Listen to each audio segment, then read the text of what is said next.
विशेषकर देश की माताओं, बहनों और बेटियों से बात करने के लिए आया हूं। आज भारत का हर नागरिक देख रहा है कि कैसे भारत की नारी शक्ति की उड़ान को रोक दिया गया, उनके सपनों को बेरहमी से कुचल दिया गया। हमारे भरसक प्रयास के बावजूद हम सफल नहीं हो पाए। नारी शक्ति वंदन अधिनियम में संशोधन नहीं हो पाया और मैं इसके लिए सभी माताओं, बहनों, उनसे मैं क्षमा प्रार्थी हूं। साथियों, हमारे लिए देश हित सर्वोपरि है, लेकिन जब कुछ लोगों के लिए दल हित सब कुछ हो जाता है, दल हित देश हित से बड़ा हो जाता है, तो नारी शक्ति को, देश हित को इसका खामियाजा उठाना पड़ता है। इस बार भी यही हुआ है। कांग्रेस, डीएमके, टीएमसी और समाजवादी पार्टी जैसे दलों की स्वार्थी राजनीति का नुकसान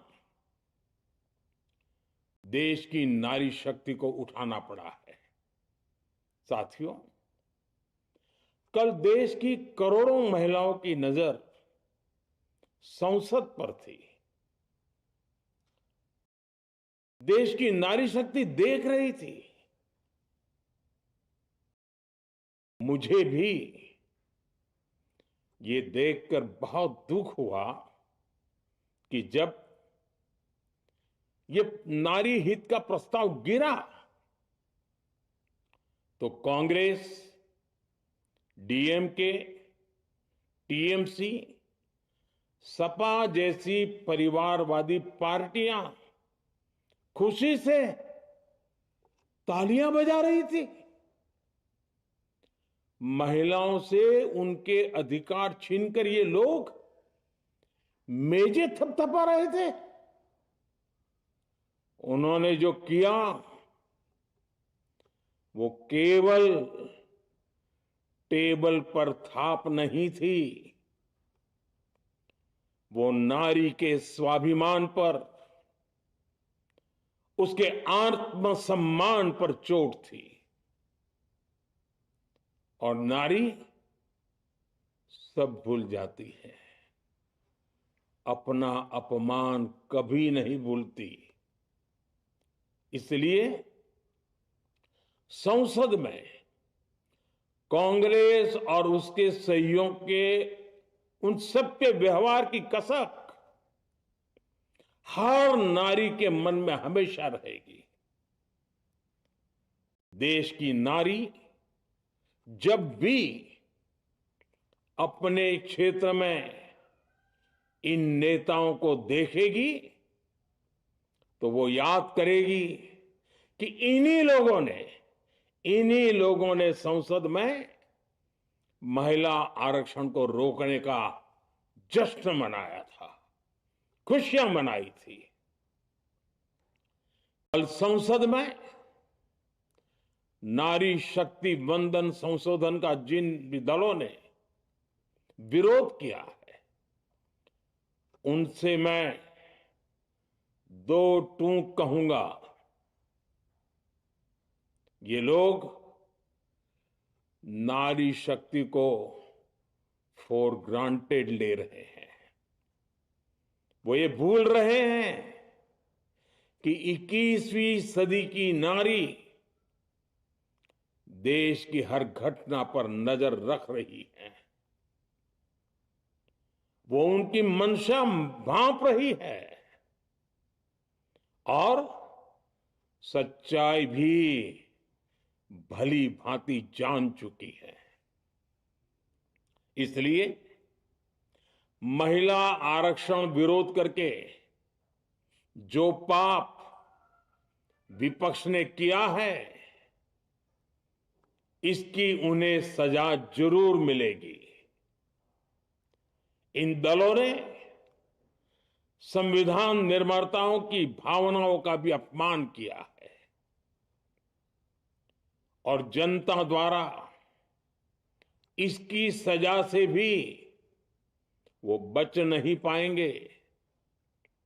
साथियों, सदन में नारी शक्ति वंदन संशोधन किसी से भी कुछ छीनने का नहीं था।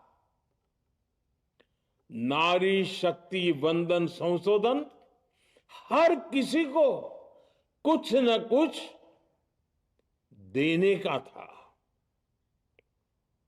देने के लिए संशोधन का था।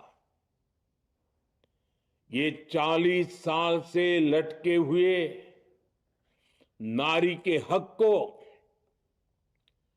2029 के अगले लोकसभा चुनाव से उसका हक देने का संशोधन था। नारी शक्ति वंदन संशोधन 21वीं सदी के भारत की नारी को नए अवसर देने, नई उड़ान देने, उसके सामने से बाधाएं हटाने का महायज्ञ था। देश की 50% यानी आधी आबादी को उसका अधिकार देने का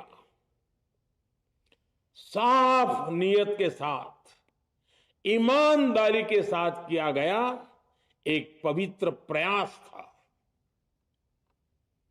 नारी को भारत की विकास यात्रा में सहयात्री बनाने और सबको जोड़ने का प्रयास था। नारी शक्ति वंदन संशोधन समय की मांग है।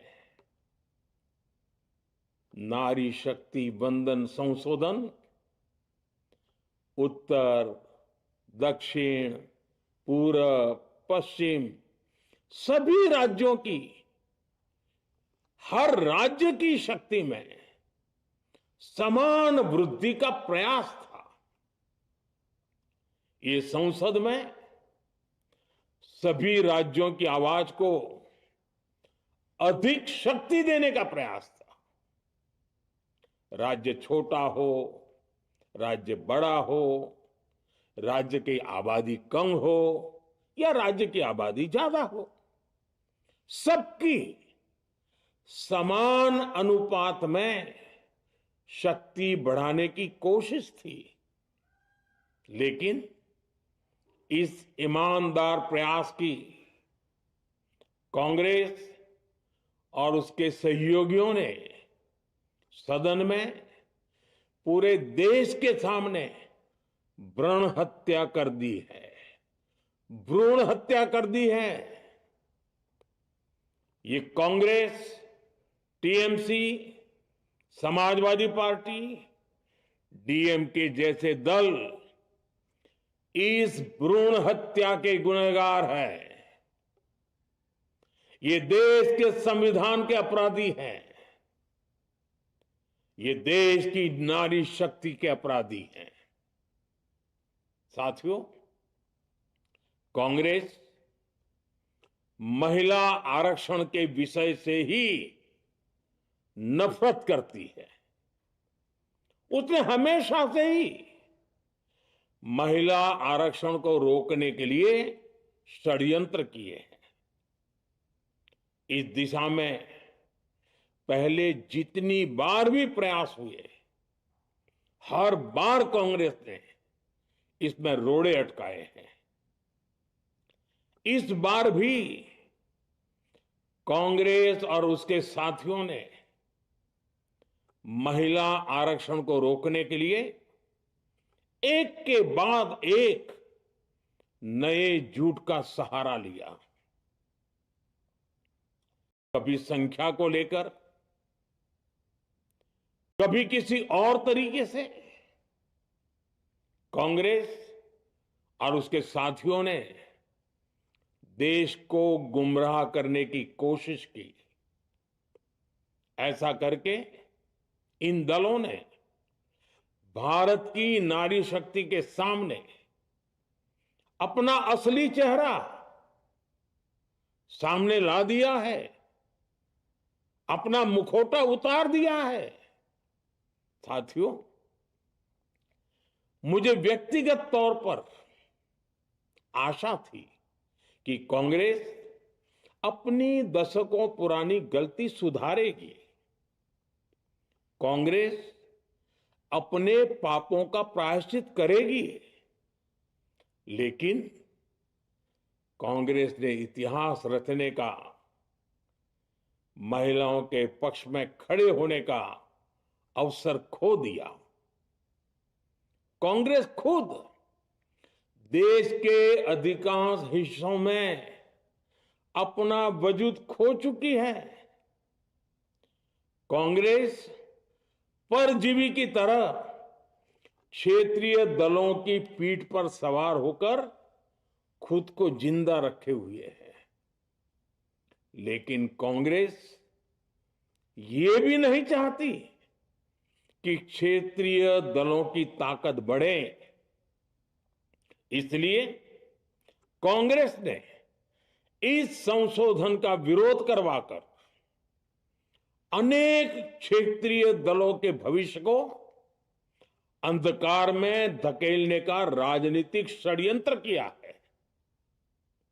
साथियों, Congress, Samajwadi party, DMK, TMC और दूसरी पार्टियां इतने वर्षों से हर बार वही बहाने, वही कुतर्क गढ़ते आए हैं, बनाते आए हैं। कोई न कोई टेक्निकल पेंच फंसाकर ये महिलाओं के अधिकारों पर डाका डालते रहे हैं। देश राजनीति का ये भद्दा पैटर्न बराबर समझ चुका है और उसके पीछे की वजह भी जान चुका है। भाइयों बहनों, नारी शक्ति वंदन अधिनियम के विरोध की एक बड़ी वजह है इन परिवारवादी पार्टियों का डर। इन्हें डर है अगर महिलाएं सशक्त हो गई तो इन परिवारवादी पार्टियों का नेतृत्व खतरे में पड़ जाएगा। ये कभी नहीं चाहेंगे कि उनके परिवार के बाहर की महिलाएं आगे बढ़ें। आज पंचायतों में, लोकल बॉडीज में जिन हजारों लाखों महिलाओं ने अपनी क्षमता को साबित किया है, जब आगे बढ़कर लोकसभा और विधानसभाओं में आना चाहती हैं, देश की सेवा करना चाहती है, परिवारवादियों के भीतर उनसे असुरक्षा की भावना बैठी हुई है।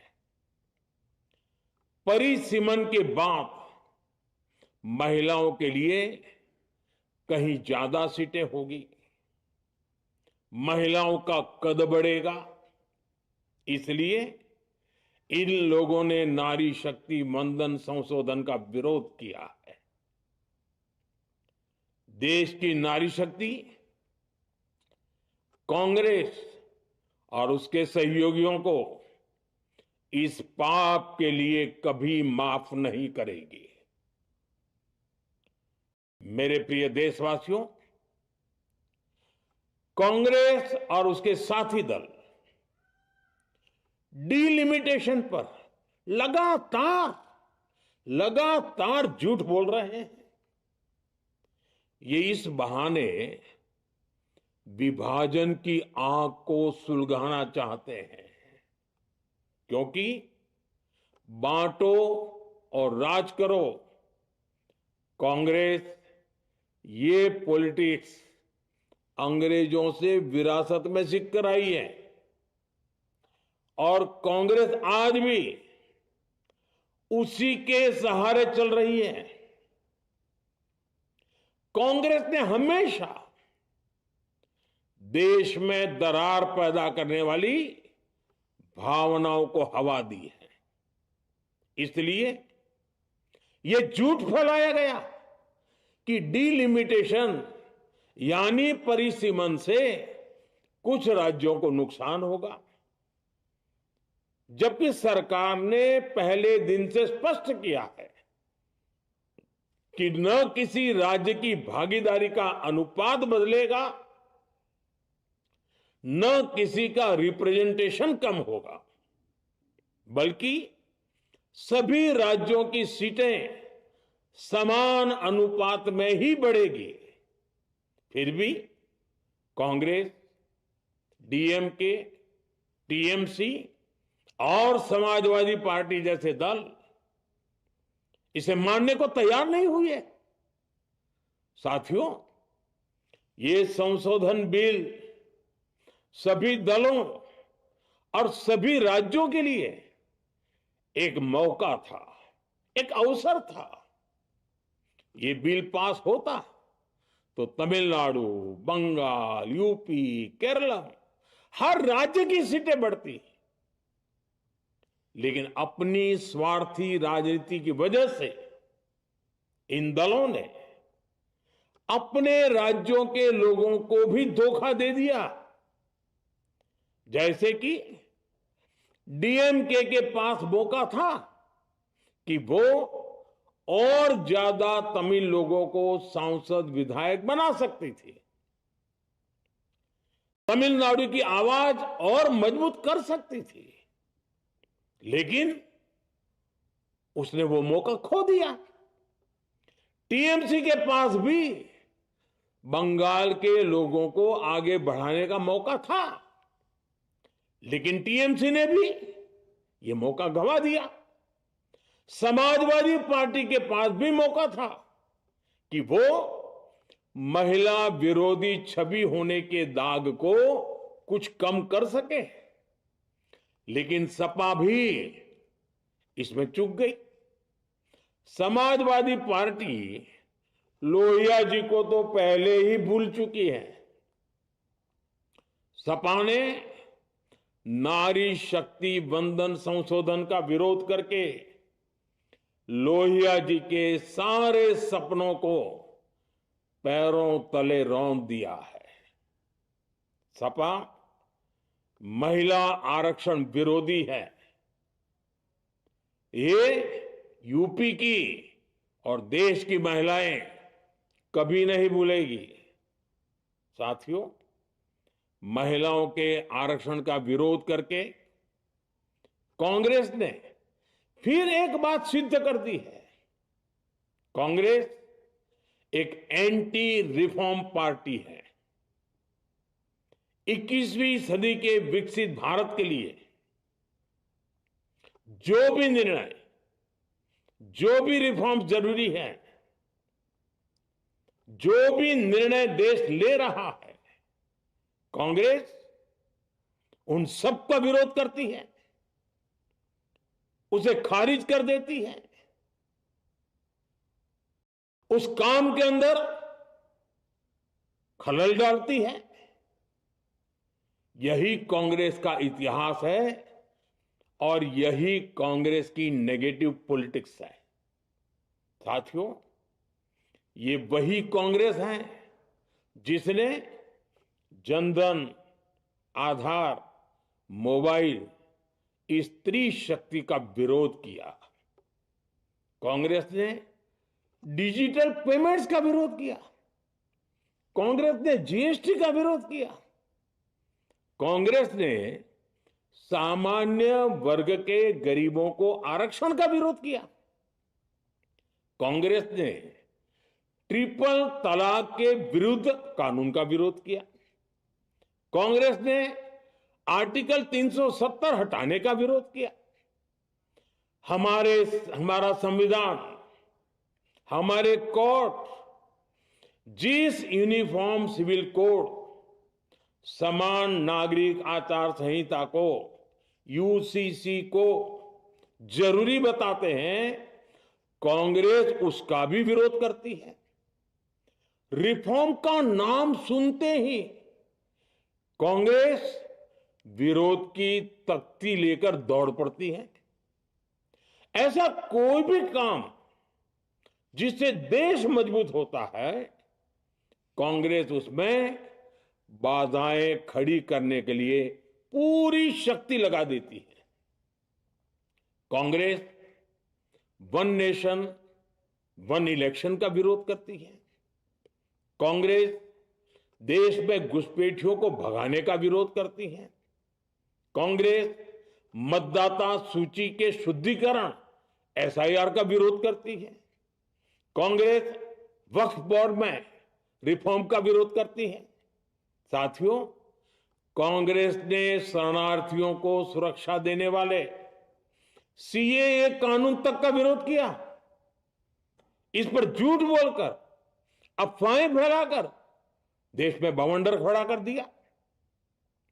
कांग्रेस माओवादी नक्सली हिंसा को समाप्त करने के देश के प्रयासों में भी रुकावटें डालती है। कांग्रेस का एक ही पैटर्न रहा है, कोई भी रिफॉर्म आए तो झूठ बोलो, भ्रम फैलाओ। इतिहास साक्षी है, कांग्रेस ने हमेशा यही नेगेटिव रास्ता चुना है। साथियों, जो भी कार्य देश के लिए जरूरी फैसला होता है, कांग्रेस इसको कारपेट के नीचे डाल देती है। कांग्रेस के इसी रवैये की वजह से भारत विकास की उस ऊंचाई पर नहीं पहुंच पाया जिसका भारत हकदार है। आजादी के समय उस दौर में हमारे साथ और भी कई देश आजाद हुए थे। ज्यादातर देश हमसे बहुत आगे निकल गए और इसकी वजह थी कि कांग्रेस हर रिफॉर्म को रोककर बैठी रही। लटकाना, भटकाना, अटकाना, यही कांग्रेस का सिद्धांत रहा है, यही कांग्रेस का वर्क कल्चर रहा है। कांग्रेस ने पड़ोसी देशों के साथ सीमा विवादों को लटकाया। कांग्रेस ने पाकिस्तान के साथ पानी बंटवारे से जुड़े विवादों को लटकाया। कांग्रेस ने ओबीसी आरक्षण के निर्णय को 40 साल तक लटकाए रखा। कांग्रेस ने सैनिकों के लिए वन रैंक वन पेंशन को 40 साल तक रोके रखा। साथियों, कांग्रेस के इस रवैये ने हमेशा देश का बहुत बड़ा नुकसान किया है। कांग्रेस के हर विरोध, हर अनिर्णय, हर छल प्रपंच का खामियाजा देश ने भुगता है, देश की पीढ़ियों ने भुगता है। आज देश के सामने जितनी भी बड़ी चुनौतियां हैं, वो कांग्रेस के इसी रवैये से उपजी हुई है। इसलिए ये लड़ाई सिर्फ एक कानून की नहीं है, ये लड़ाई कांग्रेस की उस एंटी रिफॉर्म मानसिकता के साथ है जिसमें सिर्फ नेगेटिविटी है, नकारात्मकता है। और मुझे इसमें कोई संदेह नहीं है कि देश की सभी बहनें बेटियां कांग्रेस की इस मानसिकता को करारा जवाब दे के रहेगी। साथियों, कुछ लोग देश की महिलाओं के सपने टूटने को सरकार की नाकामी बता रहे हैं। लेकिन ये विषय कामयाबी या नाकामयाबी क्रेडिट का था ही नहीं। मैंने संसद में भी कहा था, आधी आबादी को उनका हक मिल जाने दीजिए, मैं इसका क्रेडिट विज्ञापन छपवाकर विपक्ष के सभी लोगों को दे दूंगा। लेकिन महिलाओं को दकियानुसी सोच से देखने वाले फिर भी अपने झूठ पर अड़े रहे, कायम रहे।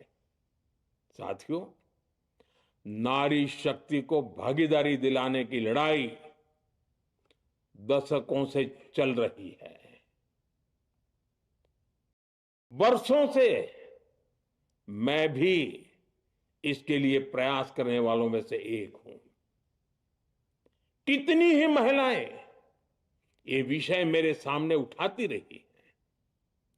कितनी ही बहनों ने पत्र के द्वारा मुझे सारी बातें बताई हैं। मेरे देश की माताएं, बहनें, बेटियां, मैं जानता हूं आज आप सब दुखी हैं। मैं भी आपके इस दुख में दुखी हूं। आज भले ही बिल पास कराने के लिए जरूरी 66% वोट हमें नहीं मिला हो, लेकिन मैं जानता हूं देश की 100%, 100% नारी शक्ति का आशीर्वाद हमारे साथ है। मैं देश की हर नारी को विश्वास दिलाता हूं, हम महिला आरक्षण के रास्ते में आने वाले हर रुकावट को खत्म करके रहेंगे, हटा करके रहेंगे। हमारा हौसला भी बुलंद है, हमारी हिम्मत भी अटूट है और हमारा इरादा भी अड़िग है। महिला आरक्षण का विरोध करने वाली पार्टियां ये देश की नारी शक्ति को संसद और विधानसभाओं में उनकी भागीदारी बढ़ाने से कभी भी रोक नहीं पाएंगे।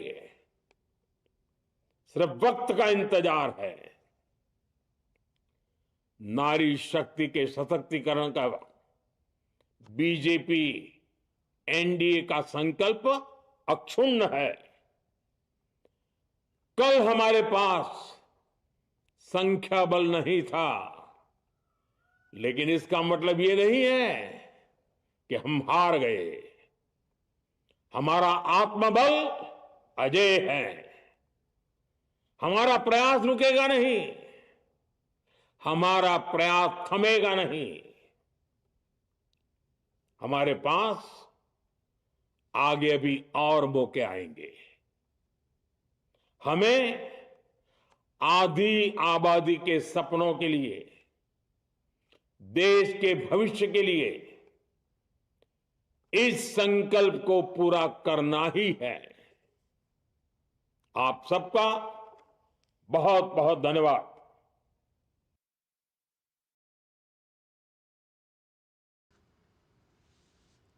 तो आप देख रहे थे प्रधानमंत्री नरेंद्र मोदी का राष्ट्र के नाम संबोधन। बहुत ही